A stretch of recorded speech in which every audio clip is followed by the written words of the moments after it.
Absolutely delighted for Gareth and for QPR. 13 games without a win, and Watford beaten with Chris Wilder, their new man in charge, in his first game in charge. It finished 1-0 to Queen's Park Rangers, and a real sigh of relief, I'm sure, for the likes of Charlie Wise, who's with us talking Rangers, and Carl James, Do Not Scratch Your Eyes, the Watford podcast from Vicarage Road. Gentlemen, a very good evening to you, and welcome to the Sunday Night Club as well, and delighted to have you with us.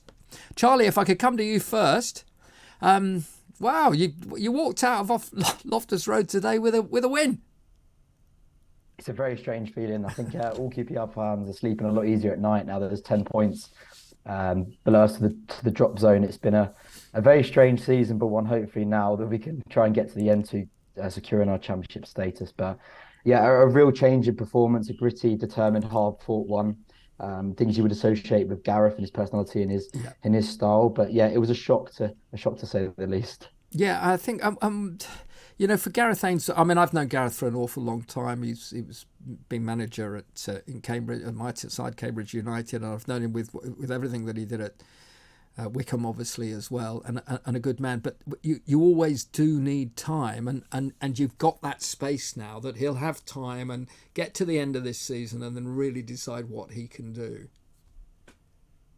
Of course, yeah. Third manager this season. It's been a really, really up and down season to be at the end of October and be top of the league to now being thrown into a relegation battle and go so long without a win. There's a lot of downwards momentum. The players did buy into Critchley. So Ainsworth had a really tough job coming into the current circumstances in and around the football club. He's made some big changes. He changed to a back three on Saturday. That was very influential. Some of his work previously for Warburton. We moved sort of away from the style that is implemented with the first two managers throughout the season in terms of wanting to play through the lines and playing across the back line. And he's been more direct, going to take more shots, trying to get the balls into better areas. And it started to pay dividends on Saturday with the performance. And it was a gritty, determined performance, the things we've not been able to associate with that playing squad for the last good few months now. So, Carl, what do you say about Watford? I mean, you're used to the change of management. It happens all the time. You just wonder in the end if it's going to be one too many. But Chris Wilder coming in now, I mean, changing again at this stage of a season really doesn't help anybody, does it? Even though Watford perhaps slightly lost their way? No, absolutely not. It doesn't help anyone. It's still a mystery to a lot of Watford supporters that what goes on at the club and upstairs. It's a debacle. Quite honestly, I think you've only had to see anybody that saw that game yesterday how low on confidence the players were. There was no togetherness. There was nothing. QPR deserved the result, absolutely. Yeah. But at the end of the day, I think there's a lot bigger problems going on at Watford Football Club than just what's going on the field. Just sort of expand on that a little bit, if you could, really, with the club and the frustrations that there are at the moment. Frustrations are huge. They're only getting worse. We wasn't so long ago we were looking at a team that was going to have a young, progressive manager. We were going to build. We were going to do this. We were going to do that. I was part of a meeting with Scott Duxbury at the beginning of the season where he essentially mocked the Championship to say how bad it was in terms of quality. And we now find ourselves pretty much in the bottom half of the division. Rob Edwards, where do we start there? He's gone to our bitter rivals just up the M1 and doing a really good job. We've brought in Slaven Bilic, who hasn't been given the time to do a job in 11 games, and now we're with Mr. Wilder. It's not a management issue. It's not a manager problem. It's clearly a bigger issue in terms of the ownership, in terms of decision making, what goes on, and the thing is, Saggers, the owner doesn't speak, and I know people will say Liverpool's owners don't speak. But we haven't heard anything from anyone for so long. We don't know what the plan is. We're just going in one direction at the moment, and that is not back to the Premier League. I can assure you. Well, the other thing is here that you're in a bit of a wilderness, aren't you, with this? I mean, I think it's one win now in 8 and what have you, like that. But nothing is ever going to be settled if even though you don't hear from those that own the club, that in the end they're just going to keep pulling the trigger on a manager. Well, yeah, and I think that filters down, doesn't it? Yeah. It doesn't matter what you do in terms of your job. If you're a player at Watford Football Club, why does it matter that you don't put on a performance week in and week out? Because the manager will be gone in 11 days. That whatever anybody says, that filters down. That becomes a mentality, and it's a mentality that has to stop. It has to stop now. Give Chris Wilder the job. We've employed him on an 11-game contract. It's bonkers. Yeah. If he gets us to the Premier League, which won't happen, but if he did, what would happen to him? He'd be sacked at the end of the season, and we'd bring in somebody else to take charge. It just makes no sense from a footballing point of view for me. I do agree with you on that. We'll talk more on that in a moment. Charlie, back to you though. I mean, for Gareth Ainsworth, that's a big win now for him. That first win that he's got, and the manner with which he felt the guys played well yesterday. Definitely. I think that the squad's riddled with injuries at the moment. We've got a lot of first team players out. But one thing I think that spoke volumes was the first clean sheet in 13 games. The last 4 games we've conceded 3 in each of those games. You're never going to get anywhere with that sort of record. And he's got something to build on now, which I think is going to be huge for him. He's trying to get that buy-in. He's trying to get the players to believe in what he wants to achieve. And when you win one game in 21 games, that downwards momentum can be really hard to change. So it's going to be huge for him. I think it takes a little bit of relief off in terms of that plummet that we've been on and that decline throughout the latter stages of this season. So it gives him some breathing room. He's already got the fans behind him. He's a huge man around the club. He's got legendary status. But I think that win, that belief that the players can go out there and get a result, I think is going to be absolutely monumental for us come the latter stage of the season, because the way it was heading was really, really poor. The mood in camp was shocking. There was no passion. There was no fight, and that is the first time in a long time that Loftus Road was a pretty place to be, because it wasn't good. It wasn't good. 10 points clear with 10 games to go, so still a long way to go, and you could get sucked in, but you shouldn't be.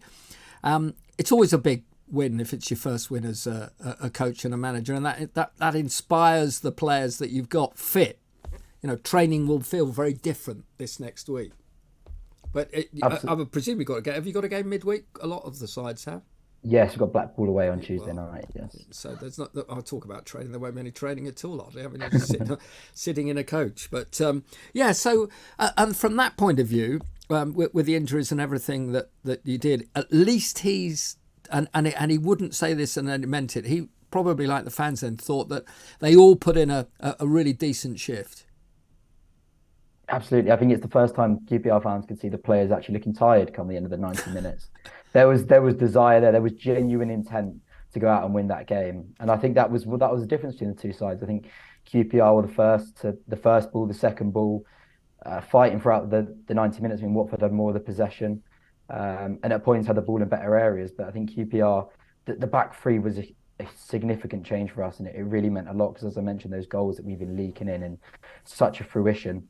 I mean, we only had two centre halves fit, so we had to play Sam Field, drop him in from central midfield to play in centre half, and there were just some inspired performances out there, things we've seen from players that I couldn't tell you when the last time we saw someone of that level of performance. Sure.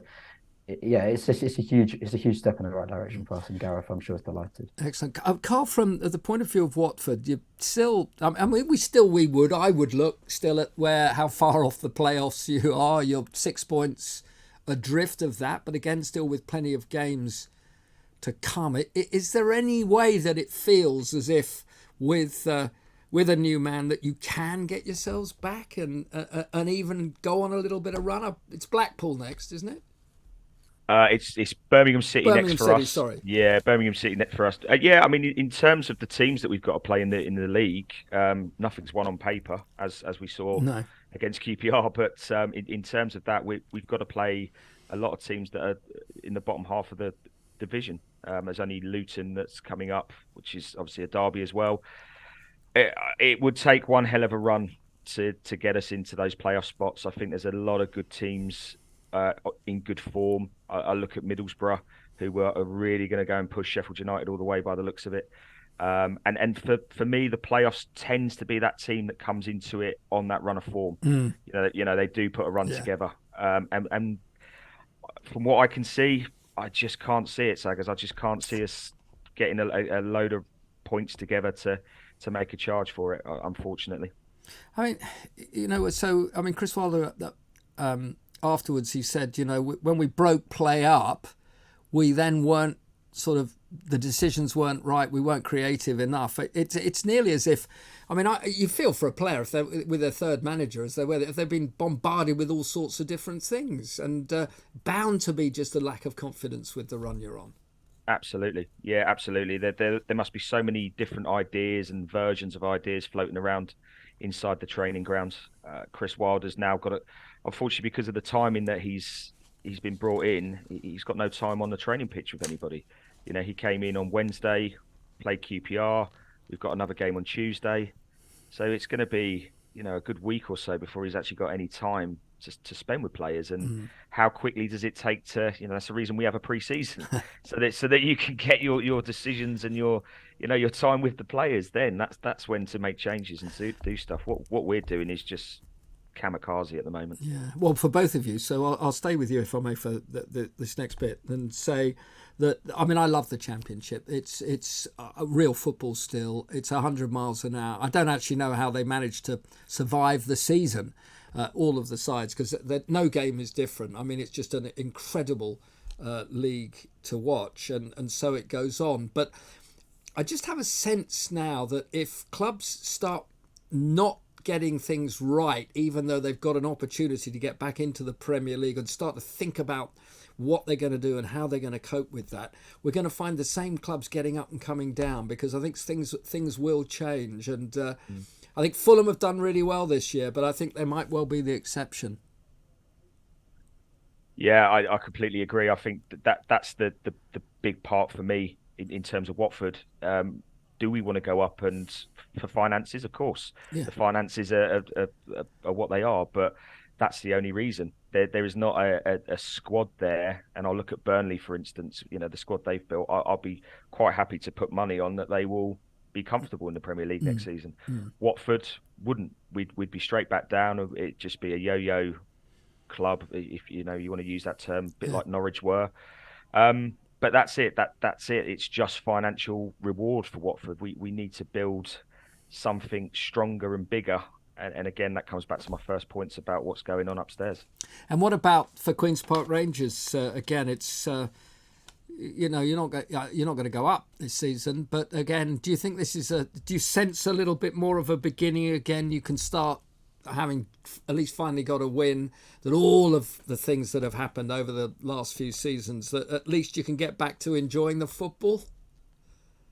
That's all you can ask for, isn't it? I think that come the end now, it's just hoping to, it's almost like, guarantee that championship status and almost start a pre-season in elements, let Gareth find his best side, let him hopefully get some form of positive momentum for us to kick on, hopefully, and do something a bit better than we have done this season. So yeah, I mean, the Premier League is a pipe dream for a lot of sides, and I think QPR are probably the finest example out there as to how not to do it. Yeah. There is no right blueprint.